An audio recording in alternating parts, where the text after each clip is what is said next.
Okay, so imagine this. A quantum process, right? Something really fundamental. Uh-huh. And it used to just crawl along. I mean, slower than most experiments could even run for. Yeah, agonizingly slow sometimes. But now, bam, it's happening faster than you can blink. It sounds like science fiction, but yeah, that's pretty much the scale of the speed up we're talking about today. Exactly. We're diving into how scientists are manipulating ultra-cold atoms. Atoms chilled to like almost absolute zero to create these really fascinating things called noon states. And these noon states, they're not just a curiosity. They're potentially key for super precise measurements, quantum metrology, and even quantum computing concepts. Right. Now, look, quantum physics, it can sound incredibly complex, maybe a bit intimidating. Definitely. It often does. But we're going to try and break this down. We want to give you a kind of shortcut to understanding why this particular development is such a big deal. Focus on the aha moments. Absolutely. And the source for this deep dive is some fantastic research coming out of the University of Liège. Ah. Specifically, a paper in Physical Review A by Simon Dengis, Sandra Wimberger, and Peter Schleich. Okay. They've basically figured out a way to make these noon states, well, much, much faster than before. So that's our mission today, right? To get our heads around how they did it, this rapid creation, and what it could mean down the line. Let's do it. First things first, maybe we should clarify what these noon states actually are. Good idea. Because the name itself doesn't give much away. Where do we start? Superposition. Yeah, superposition is the perfect starting point. It's one of those core quantum ideas. Okay, superposition. The classic way to explain it, or at least how I think about it, is Schrödinger's cat. The famous thought experiment. Go on. You've got the cat in the box, potentially poisoned, potentially not. And until you open the box and look, the cat isn't just alive or dead. Right. It's somehow both. It exists in this weird, blurry state of possibilities. Only the act of looking, observing, forces it into one reality. That's a great analogy. Noon states use that same fundamental weirdness. But instead of one cat, you've got, say, N particles. N atoms, chilled way down. Okay, N atoms. And imagine you've trapped them using lasers, maybe in two little areas, like two wells side by side. Like in the visual provided with the research. Two little containment zones. Exactly. A noon state means that all N atoms are simultaneously in the left well. A and D, all N atoms are in the right well. Whoa, hold on. Not some on the left and some on the right. Nope. All of them. In both places at once. Until you measure, of course. Then they'll all be found in one well or the other. Yeah. So that still bends the mind a bit. Every single atom, part of this collective, existing in two distinct locations simultaneously. It is deeply strange, but that's quantum mechanics for you. The research also mentions something about the particles sticking together when they're in the same site, the same well. What's that about? Ah, yes. That sticking together comes from the interactions between these ultra-cold atoms. It's actually really important. What's that? Because it ensures they act as a single quantum object, a collective. They maintain coherence. If they acted independently, the delicate noon state would just fall apart. So the stickiness, the interaction, is what preserves this all-or-nothing superposition across the two locations. Precisely. It keeps the team together, you could say. Okay, so it's this highly coordinated collective state across two places at once. Makes sense why it might be special. But why go to all this trouble? What makes noon states actually useful? Their usefulness comes from their extreme sensitivity. Because of this weird quantum state, they react very strongly to tiny external influences. Sensitivity, like for measuring things really accurately. Exactly. That's the field of quantum metrology, making ultra-precise measurements. Think about measuring time with unbelievable accuracy or detecting the absolute slightest rotation. Like for navigation systems, maybe. The better gyroscopes. Potentially, yes. Much better gyroscopes. Or detecting tiny, tiny variations in gravity. Miniature gravity detectors. Wow. You could use those for, what, geological surveys? Finding resources? Maybe even predicting earthquakes or volcanic activity? Those are exactly the kinds of applications people are exploring. The potential is huge there. Okay. And it's not just metrology. Noon states are also important for quantum information science. Certain ideas for quantum computing rely on states like these because of their entanglement. Right, so harnessing that quantum weirdness for computation, too. Yeah. So, okay, clearly valuable stuff, but the paper highlights this big problem they used to have.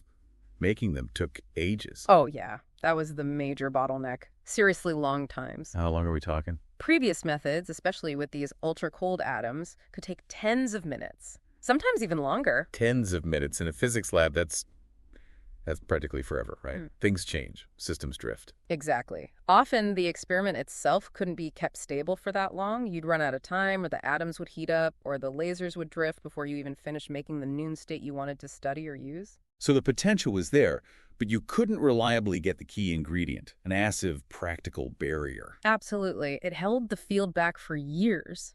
This amazing potential was just out of reach because the charging time, if you like, was just too long. The paper talks about an energy bottleneck, or a sharp bend in the system's evolution. Can you unpack that a bit? What does that mean in this quantum context? Think of it like, imagine you're trying to guide the system from its simple starting state to the complex noon state. The path it takes in terms of its energy configuration isn't smooth. Okay. There was effectively a very narrow point, a bottleneck, or like a really sharp, tight turn on a road.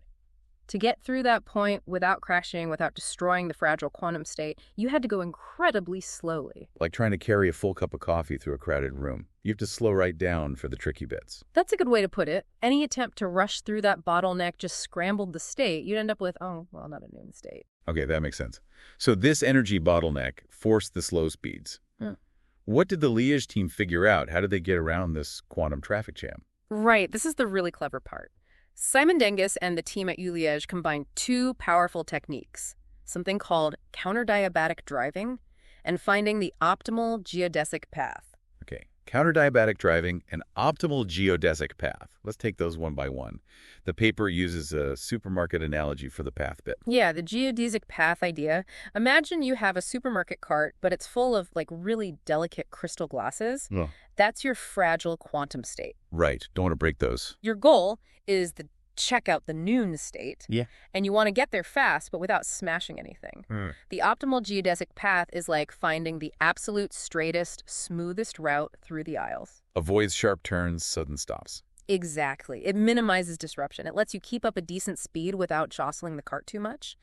In the quantum system, it means finding the most efficient energy trajectory to the target state. So finding the smoothest, most direct route for the quantum system's evolution.